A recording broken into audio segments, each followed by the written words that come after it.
শিশু সহকর্মীকে গরম খুন্তি সেঁক দিতে দিতে কবিতা লিখতেন চট্টগ্রামের এক ভয়ঙ্কর psychopath Nilima Shamim.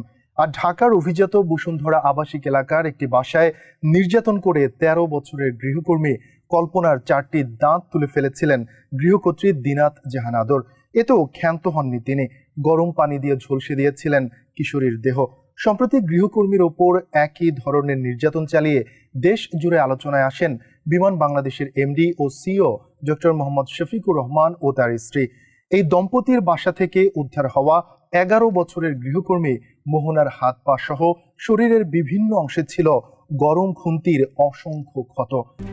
RICL TMX, যুগের পর যুগ স্থাপনা থাকে মজবুত। এই অপরাধগুলো বিশ্লেষণ করলে দেখা যায় অপরাধীরা সবাই সমাজের উঁচু তলার এবং উচ্চশিক্ষিত মানুষ, কিন্তু নিজ গৃহে অসহায় ও দরিদ্র গৃহকর্মীদের ওপর ভয়ঙ্কর রূপে আবির্ভূত হন তারা।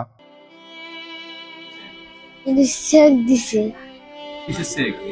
ফুসুনে। গৃহকর্মী নির্যাতনের অভিযোগে বর্তমানে স্ত্রীসহ কারাগারে রয়েছেন বিমানের সাবেক এমডি ডক্টর মোহাম্মদ শফিকুর রহমান।